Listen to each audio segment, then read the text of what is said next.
Nation, have you heard about the Rocketbook? The Rocketbook has completely changed how I am able to find my notes.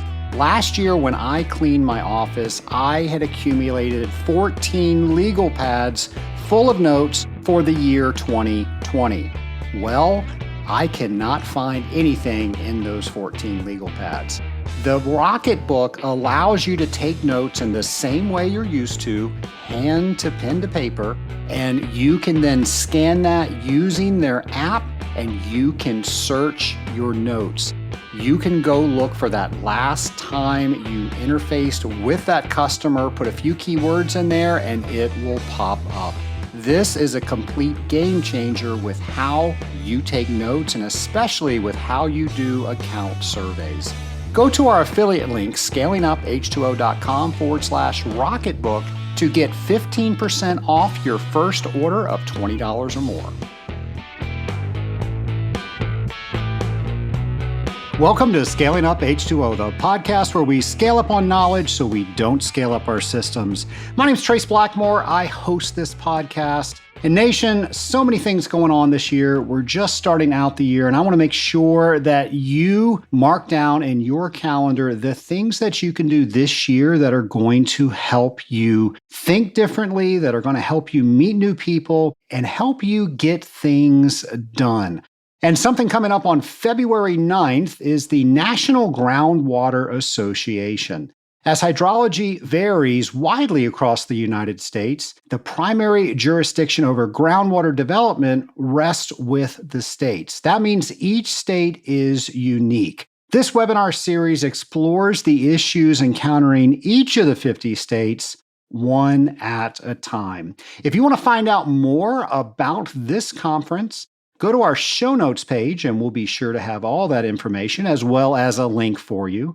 And then something that I will be at, and I hope I see you there. You've got two opportunities to come see me with the Association of Water Technologies technical training seminars. We're going to be doing one in the West. We'll be in Seattle, Washington, February 23rd through 26th. And then again, March 30th through April 2nd, we will be in Cleveland, Ohio. I hope to see you there, and if you practice the same type of water treatment that I do, you cannot afford to miss this. This is just action-packed, everything that you need to know to be a professional water treater. And don't think if you've been before that you've gotten everything out of it. I have been a trainer and I've also been an attendee at this technical training for years, and every single time I see one of our presenters teach the audience, I learn something new. Folks, you want to make sure you mark your calendars for that and make sure you come up and say hi. I would love to meet you. Well, before we get to our guest, here's another Thinking on Water with James.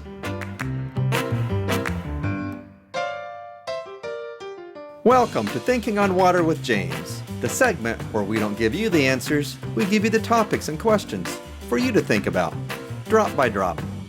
Now let's get to it. In this week's episode, we're thinking about being stuck in a rut. Are you stuck in a rut in your industrial water treatment career? Are you running the same old pinks and blues in the same accounts day after day? If so, and you feel stuck in a rut, what are you missing by just going through the motions at each account? What other water treatment parameters should you be testing?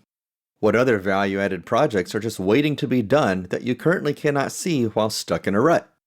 What equipment needs to be repaired or replaced? What new things can you learn? How can you take a fresh look at your accounts, testing habits, control equipment, daily routine, and knowledge base just to mix things up a little and make you an even more valuable partner for your customers? If you feel stuck in a rut, take this next week to think about it and possibly reach out to someone else within your company and network to help you get out. Be sure to follow hashtag TOW22 and hashtag ScalingUpH2O to share your thoughts on each week's Thinking on Water. I'm James McDonald, and I look forward to learning more from you. Thanks, James. And if you have gotten a little behind on thinking on water, don't worry. You can go to our show notes page and you can catch up. We're still very young in the year, so lots of opportunities to catch up. And we are going to have a new Thinking on Water every single week. So make sure you are thinking on water right along with James. Well, Nation, let's get straight into our interview. Here it is. My lab partner today is Michael Loewenstein of Q Laboratories. Michael, welcome to the Scaling Up H2O podcast. Hi, how are you, Trace? It's great to be here. Well, it's great to have you here. And you and I missed each other at the recent AWT convention, but we are fixing that right now. Before we get started on all the cool things that we're getting ready to talk about, do you mind telling the Scaling Up Nation a bit about yourself? Sure. I'm the Vice President of Scientific Consulting here at Q Labs in Cincinnati, Ohio. I got my degree in microbiology from The Ohio State University. Have to emphasize the "the" because I'm sure there's some fellow Buckeyes out there in Scaling Up Nation. After getting my degree in microbiology, I went to work for Procter Gamble in Corporate R&D Microbiology. So I'm microbiologist by education and training. When I was at P&G, initially, I was doing things like evaluating and validating rapid methods. That was my first assignment there at P&G. Moved on to working on antimicrobial claims, designing preservative systems. And about halfway through my time there, I got more interested in microcontrol of manufacturing. So I transitioned to another arm of P&G's micro group, and I got to do things like look at clean design and designing of water systems and things like that, and designing the monitoring programs around those water systems. So it's very similar to what we're doing here. I got my feet wet, so to speak, at P&G in purified water systems. After about 10 years at P&G, I got recruited to Q Labs, initially to lead the quality department. So I was director of quality for about a year. And then in December of 2019, I transitioned to my current role as head of scientific consulting here. And that's really leading our training and consulting arm of our business. And also I'm serving as sort of the technical lead for anything new that we're doing at Q Labs. Part of that is this study that we presented phase 1 of at AWT just a couple of months ago, and we'll continue on into phase 2, and hopefully we'll get to talk a little bit about that. Well, and that's why you're here. So many people came up to me and said, I needed to get you on the Scaling Up H2O podcast. Everybody enjoyed your presentation. So I'm hoping what we could do is maybe recapture part of your presentation here for the Scaling Up H2O audience, and maybe go a little bit beyond that. And I guess if I'm going to ask you a question around that, we've got the standard, we've got faster methods. Why do we use some over the other? And what should we be looking at? Yeah, so I think there's this conception, right, that there is a gold standard. We call it the gold standard method. And I think we need to look at what we mean when we say the gold standard method. Practically, what we mean is we're talking about the ISO 11731, the cultural method. But in reality, then people say, well, I'm also following the CDC method. I'm following not the ISO method, I'm following a culture method. And they're talking about them as if they were all the same, and they're not all the same. The CDC doesn't have a method, they have a guidance document. The ISO cultural method is consistent with the CDC guidance document and vice versa, depending on how you read it. And then there are fairly broad allowances within the cultural method itself, even if you're picking one, the ISO 11731, let's take that. There are different augers you can use. There are different pre-treatment steps you can use. It's relying a lot on the individual to make choices based on the information they have about that water. And because of that, the quote unquote gold standard is not all that standardized to begin with. As for rapid methods, I think the reason we're not using them more today is that there's an outdated conception on what their capabilities are. If you were to look at the rapid methods for Legionella even 5 or 10 years ago, all of these concerns like, does it distinguish live from dead cells? Is it quantitative? Can it characterize the Legionella that I'm finding? 5 or 10 years ago, those concerns were valid. Today, the rapid methods, at least many of them, can distinguish live from dead cells.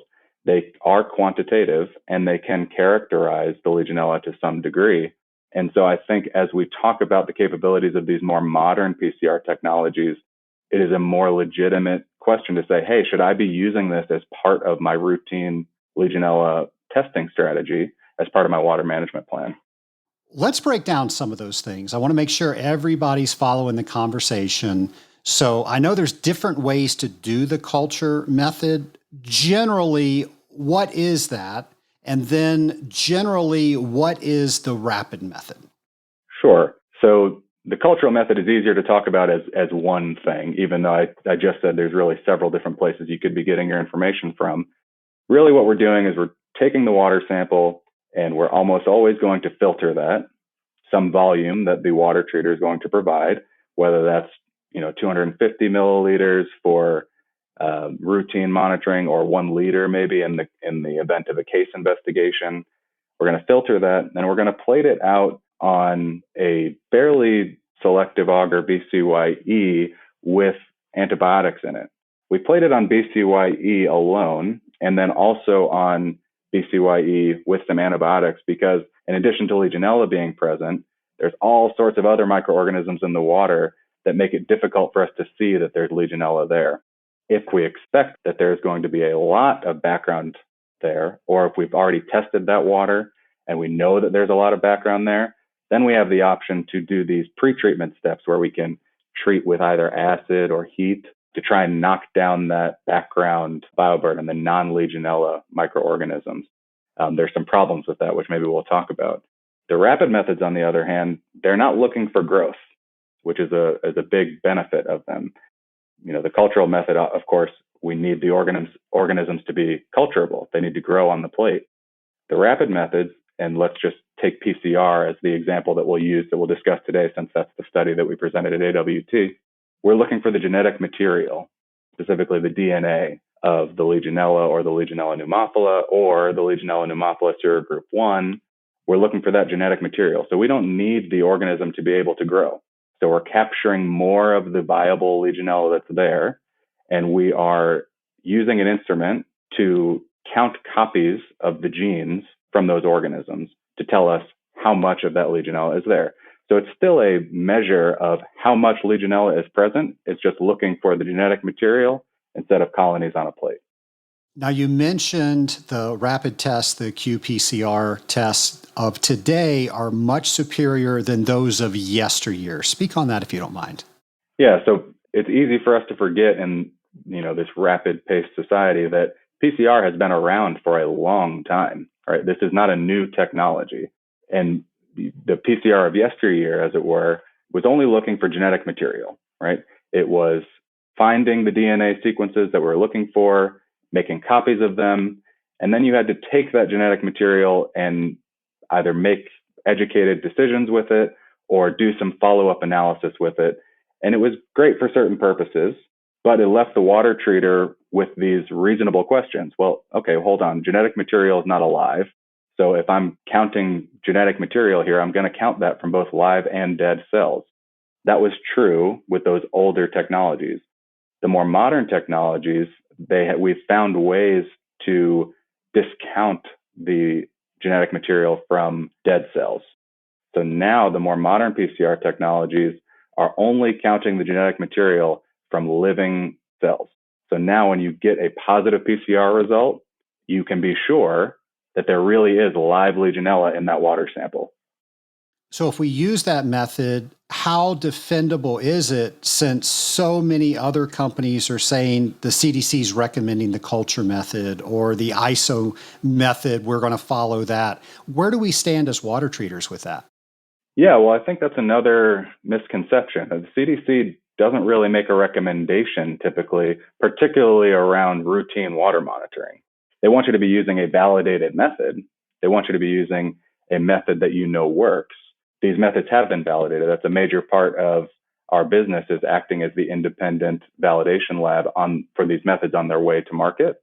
Many of them don't pass their validation, but the ones that do, there's reams and reams of data showing their validity for routine water monitoring. And if you're looking at risk, it would tend to go the other way. I never quite understood this when people talk about, well, a Department of Health is telling me I have to use the culture method because that's the only result they're going to trust. The Department of Health is going to tell you, and you have to do whatever they're going to tell you to do. But to me, even the older PCR methods, right? If they're counting genetic material, the risk is that you would have been counting cells that were dead as alive. In essence, you would be overreacting. With a more modern PCR technology, when I get a positive PCR result, I know that that's from a live cell, right? And in fact, maybe we'll get into this a little bit, PCR is much more sensitive than the cultural method. A PCR result is showing you more of the Legionella that's present than the cultural method will. It's much more sensitive. So it puts the water treater in a more proactive position rather than reactive. At phase 1 of our study, we presented a little bit of this at AWT, showed that at low levels, and this is consistent with many other papers that have been published in literature, at low levels, the culture method is highly variable and is not particularly sensitive. So if you have very low levels of contamination in your water system and you're only using the cultural method, very likely you're not going to see that. If you use a more sensitive method like PCR, you're going to see that very low level of Legionella that's present, and you're going to be able to decide as the water treater, okay, I'm seeing a very low level of Legionella here. What do I want to do? Maybe right now it's very, very low and I'm just going to monitor for now. Or no, I see it trending up after I saw that positive result last time, and now I'm using a quantitative PCR method. I'm seeing that number starting to slowly increase. Okay, right now I'm going to go do some sort of mild intervention and see if I can knock that down instead of having to blitz the system because the cultural method missed the low level contamination that was there. And now all of a sudden you have a very, very high level that you have to take some sort of drastic action against. When we talk about analysis, the words quantitative and qualitative come up. Can you help the Scaling Up Nation get a better grasp on what those are as you speak of them? Sure. So any method can be quantitative and or qualitative. Quantitative is talking about how much is it? Give me a number. How much Legionella is there? Qualitative is talking about some quality of the analyte. So in the case of Legionella, a qualitative question could be, is Legionella there or not? Or is it, if there is Legionella there, is it Legionella pneumophila? Is it Legionella pneumophila serogroup 1? Those are qualitative aspects of the method. In an ideal world, the method would be both quantitative and qualitative. The more modern qPCR, Q stands for quantitative, PCR polymerase chain reaction, and the more modern qPCR technologies, we are quantifying how much Legionella is there. And, method C is the one that we referred to at AWT. We compared 3 PCR methods, A, B, and C. Those that were in the audience will know that method C was very qualitative as well, in that it counted how much Legionella was there and then characterized that as Legionella species, Legionella pneumophila, or Legionella pneumophila serogroup 1. The cultural method was designed as a qualitative measure of Legionella pneumophila serogroup 1, right? And that makes sense in the context of the history, right? At the time, there was this outbreak. It was a new organism. At the time, all we knew was there was Legionella pneumophila defined as serogroup 1. It was the only one we knew of at the time. And folks in academia were saying, we've got to find a way to be able to isolate this from water because it's causing this new pneumonia called Legionnaire's disease. And we need to be able to isolate that from environmental water samples. And so over several decades, the method was tweaked and the augers were updated and modified to try and get really good at isolating Legionella pneumophila serogroup 1. Over the years, we have allowed it to become used in a way that it wasn't really designed for, right? It never really was designed to be a quantitative measure. It was never really designed to be accurate in telling us how much Legionella is there. It was more, is Legionella there or not? Specifically, is Legionella pneumophila serogroup 1 there or not? And so it's not that surprising that when we're looking at how accurate it is, in phase 1 of our study, we spiked water samples in the lab, very controlled, with known levels of Legionella. And at very low levels, we got very, very little recovery. Even when you got to much higher levels, we still got a disappointingly low level of recovery. So what we say with that is, it's pretty good at telling us if Legionella is there or not, particularly if there's a lot of Legionella there. But at low levels, it's not very quantitatively accurate. not very accurate at giving us the correct answer of how much is there. When it comes to sampling, how do the two methods differ? They're identical. So you would still submit, whatever your water management plan says you should be, what volume of water you should be sampling. Most people are using 250 milliliters, I think, is for their routine monitoring. Really, the beginning of in the lab, the setup of the methods is the same. We're still going to take that water and we're going to filter it. It's the next step that changes. Right? And with the cultural method, we're going to then go plate that out on augers. We're going to do some pre-treatment if we have to. With the PCR, we're going to go take it to DNA extraction and running it through the thermocycler. You mentioned previously that there could be some potential problems with the pre-treatment and the cultural method. What are those? Yeah, so the acid and heat, those treatment steps are put into the method if you think you need them, so there's a judgment call on the part of the analyst. So if you got to take that into account too. If you're an analyst who's been doing this for 20 years, you're probably going to make a better judgment call than an analyst that's been doing this for 6 months. So the water treater should have that in the back of their mind. But the reason that those are there is because, as we know, water, it seems like a simple matrix, but it's not. There's all sorts of other microorganisms that are present. And if you're looking at a plate, and I showed some pictures of these plates at AWT, anybody's interested, they can just contact me and I'm happy to send those out, of just very typical water plates. And there's all sorts of, little different colored dots on the plate, which are the different colonies of non-Legionella species. We need to try and see in there, we got to try and reduce as much of that background as possible, because in the case of a Legionella assay, we're looking for Legionella. So the acid and heat is designed to try and knock down the growth of those non-Legionella species. What happens, though, is although it's designed to target the non-Legionella species, it also does suppress to some degree or other the growth of Legionella itself.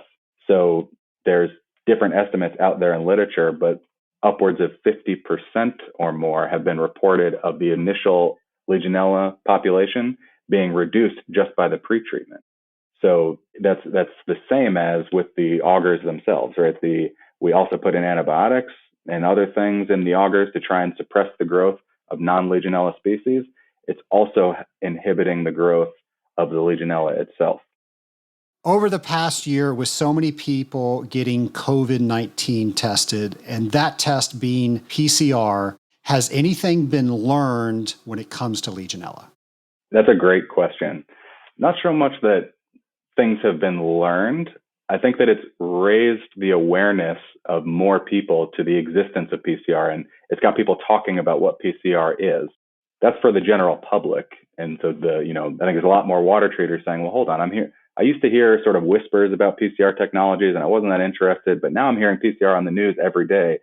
There's guys trying to sell me PCR assays for Legionella. I want to know what those are. I want to hear about them again.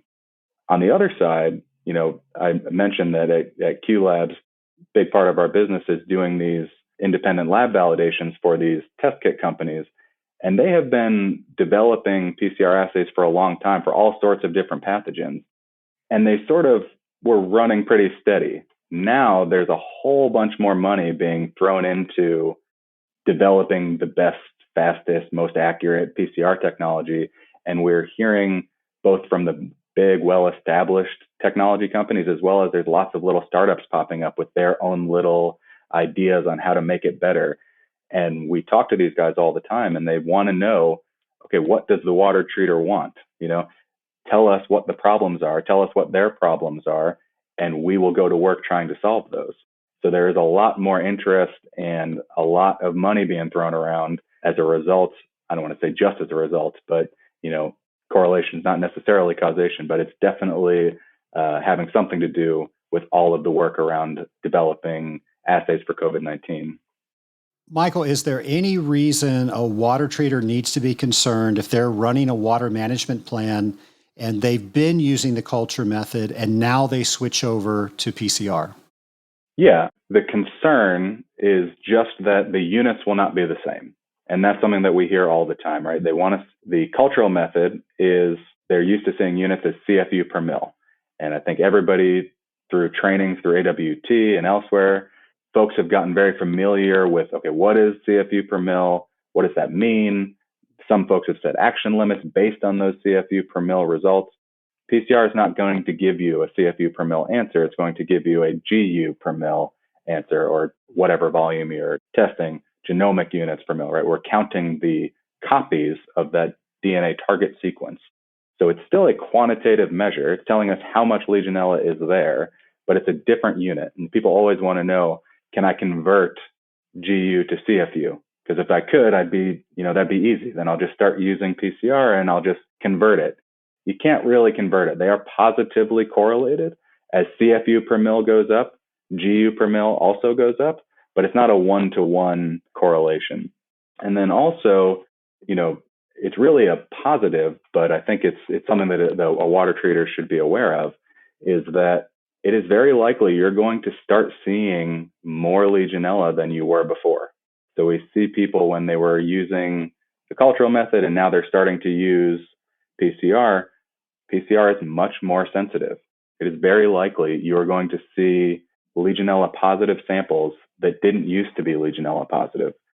An Achilles heel for a water treater is they'll say, well, I'll try and implement PCR by running them side by side. And that doesn't make any sense, because what we talked about before, which is that it's very likely that you'll get a PCR positive and culture negative. That doesn't mean that the PCR is wrong. It just means that you can't get this Legionella to grow for a variety of reasons. Lots of people, I think, have heard of this viable but not culturable phenomenon. That's very, very widespread, particularly with this Legionella, because of all of the difficulties with getting Legionella to grow in the first place that I mentioned before. The PCR methods will count those viable but not culturable cells. So it's really good. You'll see very low level Legionella. And I think, the water treater just needs to wrap his head around speaking this new language of genomic units per milliliter and setting his thresholds based on that. It really puts you in a more proactive position because you're going to see low level Legionella contamination and you'll be able to monitor that, watch it before it becomes a much bigger problem. In relation to the water management plan, the actual document, we now have control ranges that say between this and this is what we're going to do. If it's higher than that, but lower than this is what we're going to do. If we decide to start using PCR, how do we rewrite those plans? Well, I think you can do it the same way, right? As you would just set your thresholds based on genomic units per milliliter rather than CFU per mil. Part of what we're trying to do to help that conversation forward, and we talked again a little bit about this at AWT, is we're in the middle now of phase 2 of our study. And one of the goals of that study is saying, look, there's not a one-for-one comparison. We can't directly convert between genomic units per milliliter to CFU per milliliter, but they are positively correlated. And if that trend is predictable, with a large enough sample size, what we think we might be able to do is say, all right, to a certain degree of confidence, maybe a 99% confidence, this genomic unit per milliliter is in this range of CFU per mil. And in that instance, it might help the water treater make that translation, specifically with the semi-recent CDC update, where they say, hey, you should be trending at less than 1 CFU per mil. Okay, what does less than 1 CFU per mil translate to in practice with a PCR method? We're trying to use the CDC guidance and try and give the water treater those kind of thresholds, saying, okay, if you get less than this genomic unit per mil result, it's very, very likely indicative of the same intent of less than 1 CFU per mil with the cultural method. So today we can go out and we can look at all sorts of different standards to try to figure out how others are correlating. I get a positive test, it's within this range, this is what I do. Is there enough data to create a new hazard strategy with PCR? Sure. I mean, I think right now the limits for the cultural method are set semi-arbitrarily, right? There's nothing magic about less than 1 CFU per mil, except that it's what somebody picked. And then, they said, okay, well, greater than 10 CFU per mil for potable water, you should be looking at that. There's nothing magic about greater than 10. I think in the future, what would be great is more frequent testing and then set statistically based alert and action limits, if you will. Figure out for your system what's normal. Because if you've got Legionella in your system, that's sort of the first step of trying to decide what your risk level is for a system. You might not see any Legionella in your system, but if you're going to a new facility and you're evaluating it, you're doing your initial assessment, if there is some low level Legionella there, you can see, okay, what is my GU per mil result? And take that a series of times. Okay, I have a pretty standard statistical baseline. Now, up one standard deviation, I'm making up a potential scenario here. Up one standard deviation, that's a significant change. I'm going to do X when that happens. Maybe it's nothing drastic, right? Maybe it's just I'm going to go take another sample, or I'm going to do something else. Or up two standard deviations, now there's something really significant has happened. I need to go treat the system now, right? Those kind of thresholds can be set. And I think whether or not you use PCR or culture, there should be some sort of more scientific rationale behind it. CDC and other standards setting these things, they're doing the best they can, but there's nothing magic about these numbers. What are some of the advantages that we have when we start using the PCR method? Like I said, I think the biggest advantage is it's just much more sensitive. We talk all the time to clients who they're using the cultural method, and it's negative, 10 to the fourth, 10 to the fifth CFU per 250 mils or whatever their volume was of Legionella. They're like, oh my, where did that all come from? What happened? Well, that's the nature of microbiology, but it's also in large part due to the method, right? There's a lot of viable but not culturable cells that are there. There's the inherent variability and difficulty with culturing Legionella to begin with, and the fact that it's just not a particularly good quantitative method that we currently have, the current cultural method. By the way, there are folks in academia and elsewhere working on better cultural methods. That's part of the future as well. I'm just talking about the current cultural method that we have. So it puts the water treater in, like I keep beating this dead horse, in a very reactive position, right? They'll say, negative. Now there's a whole bunch. What do I do? Now I have to go shock the system. I have to do something very drastic. Why couldn't I see that before? Well, it was a limitation of the method. With PCR, it's much more sensitive.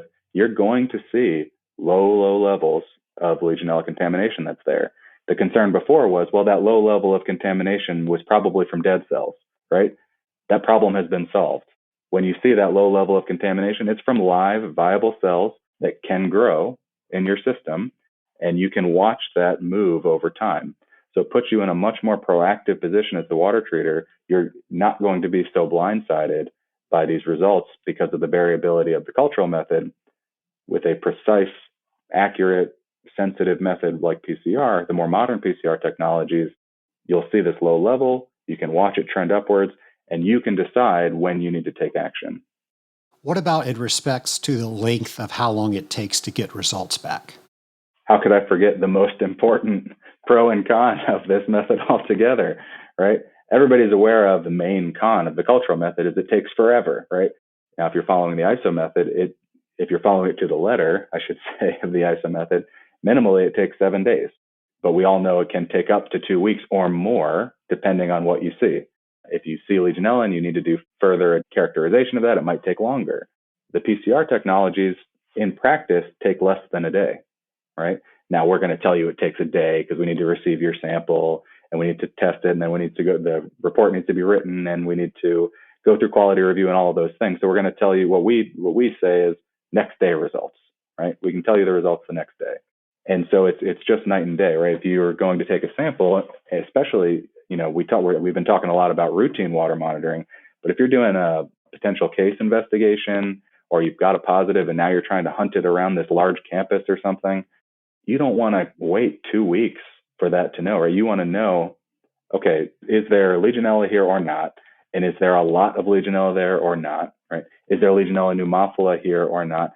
It gives you a lot of actionable information overnight instead of waiting a week or two or more to decide even what the situation is. What are some of the things you're working on for part 2 of your AWT presentation? Yeah, so phase 1 was essentially a validation, but a more in-depth validation. We compared 3 PCR technologies to each other and to the cultural method. with lab inoculated samples. So we took potable water and inoculated it with known levels of different Legionella species, in addition to known levels of background organisms to try and simulate real life, right? Because like we said, it's not just Legionella in these waters, there are competing microorganisms. And we ran all of those against each other. And like I said, what we saw was PCR far outperformed the cultural method, was not totally surprising. But now we have to go into phase 2. We have to do that with field samples. And this is what has been done before by others. There's lots of literature published on this, where folks skip straight to what we are calling phase 2.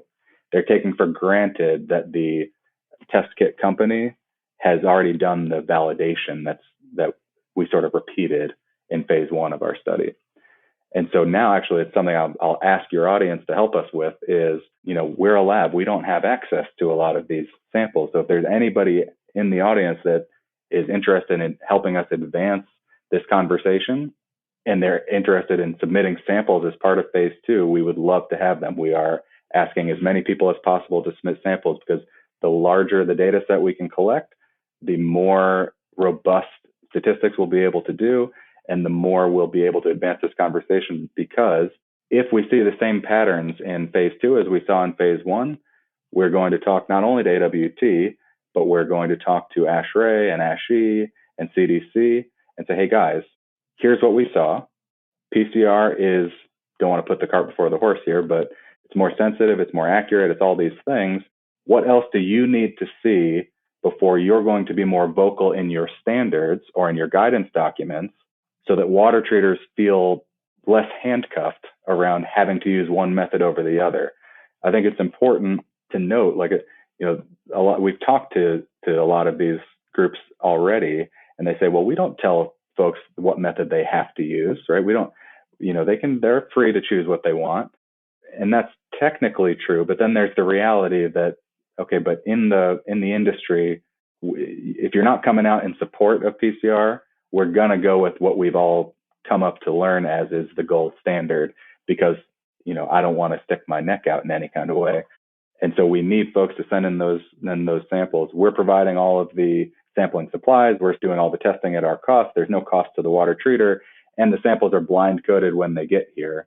So the water treater won't see the results. There's no risk that, well, they're going to get a positive Legionella on PCR and my water management plan cultural method didn't show a positive, so I have to deal with that now. There's no risk of that. They're all blind coded, and we will advance this conversation.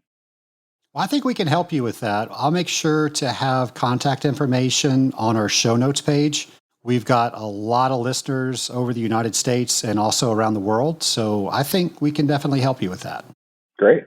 Well, let's shift gears just slightly, and I'm going to go to the lightning round questions. So these are the questions that I ask of all of my guests. So anybody's game here, so then the point values are double. So here we go. You can now speak to your former self in your first day as a biologist. What advice would you give? Oh, boy. I think I would tell myself to start challenging the status quo right away.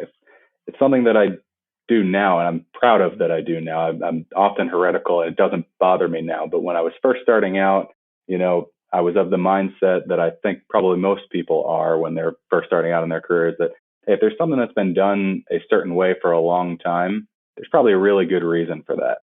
What I found out now is there probably is a really good reason for that, but maybe that reason doesn't exist anymore. And I had a mentor at P&G who often talked about, you're the most valuable to whatever industry you're in the first 2 to 5 years you're in it, because you have what he called alien eyes. And I'm sure it's not his concept. I'm sure somebody out there is going to say, oh, that's in this book. But he said, you have these alien eyes because you haven't been indoctrinated into the standard way of thinking. Things look strange to you that don't look strange to us anymore because we've been doing this for so long. So I think I would tell myself, hey, start being heretical now. It's fine. Nobody's going to be upset. And what I tell folks here at Q Labs when they're starting out is, if something looks strange to you or the way something is done seems odd, you're probably right. So say something. When Hollywood hears this podcast, they're instantly going to make a movie about your life. Who do you want to play Michael? Oh, I guess this is the point where I'm supposed to make a joke about, well, I'm so devastatingly handsome that Brad Pitt or somebody should play me. But I won't do that. I won't be so hackish about it. I don't know. I guess I've never seen Tom Hanks give a poor performance. So everybody has nothing bad to say about him. So I'll say Tom Hanks. Although since this is an audio podcast, not a visual podcast, I'll say that Tom Hanks will play me when I'm 30 years older than I am right now. There you go. Last question. You now have the ability to speak with anybody throughout history. Who would it be with and why? Undoubtedly, Charles Darwin. He's my scientific hero. Everything in biology, microbiology included, only makes sense because of the theory of evolution. I named my dog Darwin after him.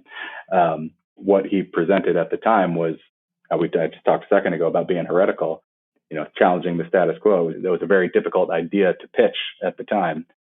And now we're looking back, nothing else, like I said, nothing makes sense in biology without it. Love to talk to him. Well, Michael, I want to thank you for coming on Scaling Up H2O. This is a topic that people are just confused about. They learned one method. They might have got bad information about another method. They never revisited that.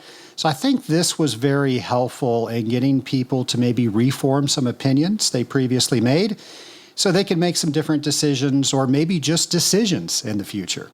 Yeah. And like I said, anybody that wants to learn more about these, feel free to contact us, qlaboratories.com. I know you're going to have my contact information in the show notes. There's always going to be a need for the cultural method. That's never going to go away. We want the water treater to have these tools in his toolbox that, hey, I know this method can do this and it can't do this. I know this method is good for this and it's not great at that. There's just other methods around that we want the water treater to be armed with so he knows for this situation, this is the best method available. And those are going to continue to change.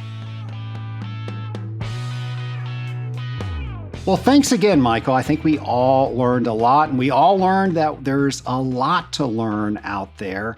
Nation, every time I go to one of the technical training seminars, we are talking about all the things that you just heard.